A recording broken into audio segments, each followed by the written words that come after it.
Hi there, welcome back to the YouTube channel. We're back today. We're doing an update today. I had a comment last week, if I remember correctly, about my Tocasia deck that I posted back in November 2022, and someone not understanding how it won.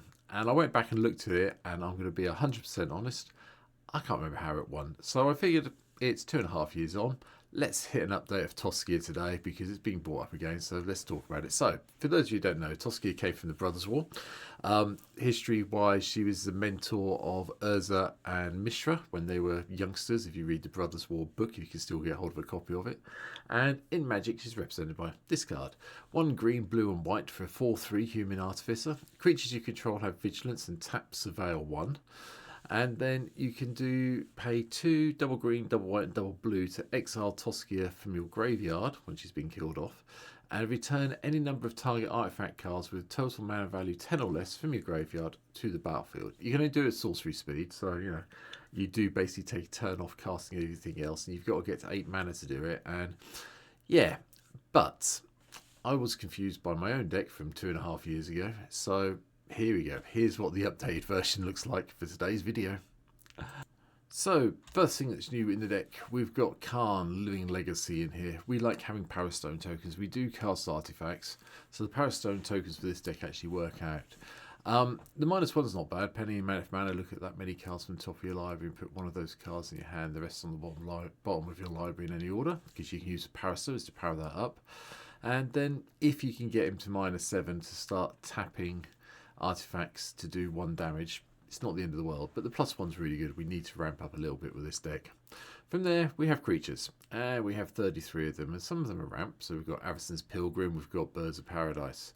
The first artifact creature is Haywire Might, so we can deal with all those annoying non-enchantment creatures and artifacts. Non-creature artifacts and enchantments. I'll get the terminology right, apologies. Noble Hierarchs, no-brainer. More ramp, gives us 3 colours, and a bit of an exalted trigger as well. Then, to help with the ramp, we are playing the mirrors in the right colours. We've got Copper Mirror here, and then we have the Ethereum Sculptor to cut the cost of our artifact spells down. Gold Mirror's in, and Silver Mirror, I'll just cover them now. They all do the colour adding, so that's cool. One of the new cards coming in from Tarkir Dragonstorm is Kalisha the Skimmer, because we like cards leaving our graveyard, because, if we get Tocasia to leave, she leaves, exile her from the graveyard, it leaves the graveyard, therefore we get to draw a card. Mirror Retriever just lets us return any artifacts we do desperately need from our graveyard to our hand when it dies. Ornithopter Paradise, a little bit of flying blocking, a little bit of colour ramp. And the Sarenth Steel Seeker coming in from Brothers' War as well. Whenever an artifact enters the battlefield under your control, top card of your library, land, put it in your hand. If you don't put it into your hand, you may put it in your graveyard. It's your call what you do with it at that stage. Because we are playing so many artifact creatures, Steel Overseer is a bit of a no-brainer. And then we have Sylvan Carotid to basically help us ramp even more. Drum Bellow makes an appearance. Untap all other creatures you control during each other player's untap step, which is really nice when you've got Steel Overseer or you're ramping out with some mana for some reason. Yeah, getting extra +1/+1s every turn isn't the end of the world. Eternal Witness makes an appearance to help us bring anything back from the graveyard that we may need. Again, triggers with Kalisha the Skimmer as well. Foundry Inspector to cut the cost of our artifact spells down, and then Lauren of the Third Path to make friends and draw cards and blow up something we don't like on someone else's side of the board. Palladium Mirror just gives us mana. And then we've got Sai, the Master Thopterus. We're going to be casting artifact spells, so we might as well get some colourless Thopters to go along with them. Stride Hanger Ultimatum is also in, pumps all our Thopters up, and if one or more artifact tokens we create under your control, we get to get an additional Thopter. So this in parallel with Sai is very nice. Rip the Spawn Hunter is also in. We have a few vehicles coming up, which are artifacts obviously, and if we can use them to crew them, then we're going to be away by revealing the top X cards and put them into our hands, so yay. Couldn't fit Mishra in. Mishra doesn't come in green, blue or white, but as a Lord High Artificer comes in blue. And yeah, I know it's a game changer, so yeah, we're in here. But his Prince version is also in here to pump up our artifact creatures. So, and making a token that's a copy isn't the end of the world sometimes. Blade Griff prototype also makes an appearance to blow up non-land permanents of that player's choice that one of our opponents control. So that's nice. And then Khan Legacy Reforged.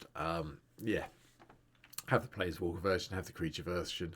It's just as good as each other, so it's all cool. And then Mr. Foxglove. If I have an excuse to play this card in any colour combination, I will be playing this card because I just think it's great. And so he's here today. Also, Octomancer's in. At the beginning of each end step, create a token as a copy of target creature that entered the battlefield this turn. Yeah, okay then. Yeah, okay. We can give someone an octopus and get a copy of our octopus. Yeah, that sounds good. We'll do that. Sounds like a plan. Verdurous Gearhog is an artifact. Chucks around +1/+1 caters. Kappa Cannoneer is a no-brainer in this deck because of the artifacts we've got coming into play. We must make this big and unblockable. Worm Coil Engine obviously does come back from the days of the Brothers' War to a certain extent if you read the book. And yeah, had to have one in the deck realistically, along with the Mere Battlesphere and the Triplicate Titan because, you know, I still like Triplicate Titan, so yay, go us. Just the 2 sorceries in the deck, Nature's Law and 3 visits for a little bit of ramp, and a couple of instants to control the board a little bit, so Path to Exile, Swords to Plowshares, and Cyclonic Rift to overload when we can. Artifacts, there's a lot. We have ramp, we have Mox Tantalite, Soul Talisman, we have the Elixir of Immortality. If things go completely pear-shaped, we need to put everything back in our library. Retrofitter of Foundry's fine. Pay 2 mana, get a Servo, and then we can sacrifice a Servo to get a Thopter, and then we can sack a Thopter to get a 4/4. Yeah, I'm happy with that. Sol Ring, ramp. Arcane Signet, ramp, and then card draw. Howling Mine. Thought we might as well have it in here. Get some more draw on the go. Ancient Cornucopia, just to help us get some life as we cast some of the spells we've got. It's very nice if we have this in play and cast Tocasia, because that does give us 3 life every time we cast her. Crucible of Worlds lets us play our lands from our graveyard. We've had to mill them to get down to something more appropriate. Dark Steel Ingot is just indestructible mana ramp. Halo Fountain because, yeah, it helps us create creatures realistically. And, yeah, I'm happy with that. Eventually I will get to the untap 15 tap creatures and win the game that way. So, you know. And to be fair, with Tocasia in play, we can tap our creatures quite easily if we just surveil everything if we need to. Inspiring Statuary made a bit of sense in this deck. Non-artifact spells we control have Improvise. And then the first of the vehicles, Lumbering World Wagon. Its power comes into play. It ramps us for a basic, and then we get to do it whenever we attack. So, you know. Yay. Repurposing Bay, just do the sacrifice another artifact. It's the new version of Birthing Pod purely for artifacts, and I enjoy having this card because we can sack our artifacts off, get Tocasia killed off somehow, and then bring all the artifacts back with sacrifice if they're not too high on the old mana value. Thunderous Velocipede is also in, so vehicles and creatures enter with a +1/+1 counter on if its mana value is 4 or less. Otherwise, it enters with an additional 3+1/+1 counters on it, which makes our creatures very big very quickly. Head Shredder lets us attack and mill, and then when we mill lands from our library, we get to put them onto battlefield tap, so it's only a crew 1 as well, so that's nice. The Ether Spark is also in. I'm not really sure why this doesn't show up under the Planeswalkers. It is technically a Planeswalker, but whatever. It's here. We all know what it does by now.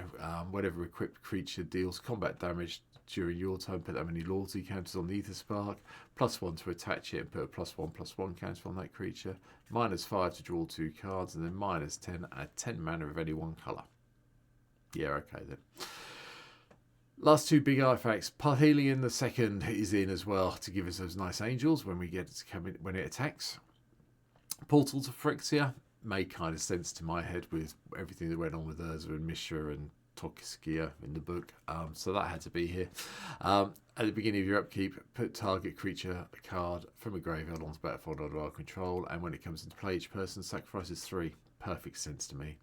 And finally, the Great Henge, because it's life gain, ramp, and pumping and card draw, all wrapped up in one nice little card. So yeah, that's here. Some enchantments. Enhanced surveillance. Whenever we surveil, we get to look at two additional cards each time we surveil. So that works really nicely with Tocasia. And then we can sacrifice this and shuffle our graveyard into our library if we need. Well, exile the enhanced surveillance, I should say. And so shuffle our graveyard into our library if we need to at any stage. Glacial Wood Siege just lets us, whenever we cast an instant or sorcery, mill 4 cards. Not the greatest one in the world, but the Sultai one where we play lands is. It gives us another way of getting our lands out into play. Mirrodin Besieged is just silly. Whenever you cast an artifact spell, you get a mirror. Or you can do the friction side of it. Beginning of your end step, draw a card, then discard a card. If there are 15 more artifact cards in your graveyard, target opponent loses a game. We have 20 plus some creatures. Might be doing the Phyrexian version. Unstoppable Plan. At the beginning of your end step, untap all non-land permanents we control. Yep, another way of getting everything going. And Thopter Spy Network. At the beginning of your upkeep, if you've got an artifact in play, you get a 1/1 colourless Thopter with flying. And then artifact creatures let you draw a card when they deal combat damage to a player. One or more. Lands-wise, the usual selection of green, white and blue lands. We are playing Academy Ruins just so we can get our artifacts back on top of our library if we need to at some stage. 3 forests, 3 islands, 4 plains because there's slightly more white needed in the deck. Inventor's Fairs here as well, just so we can gain some life when we've got 3 or more artifacts in play and go and find one that we may need at some stage. And then that's really it, to be honest. I think this one's a little bit more with it than this. Maybe the sorceries and instants need looking at. Maybe we should be playing a bit more ramp. But I kind of figured with all of our low casting costs like Mir we have kicking around, we should be okay. And that's it. That's my updated take on Tocasia and the Dig Site Mentor. It's probably a little bit more consistent than the original deck was, and there is obviously ways of winning now, which should stand out quite happily. I mean, the other thing I did think about with this version was to go down the energy route and go down that way, but I was finding it a bit tricky, so maybe it's something to think about in the future. Maybe another 2.5 years I'll come back to Tocasia again and look at it and see if we can do something else with some energy. But for now, please, if you can, hit the subscribe button. I really appreciate it. There's 670 of us subscribed here on YouTube as we do this. I will play Tocasia on stream at some stage. There's a link around below to Twitch. Come and give me a follow there and you can see me play out one night or one afternoon when I'm streaming. So for now, thanks for watching, take care, and oh yeah, leave a comment, let me know what you think. I'll respond to it and read it. But for now, thanks for watching, take care, see you soon, bye.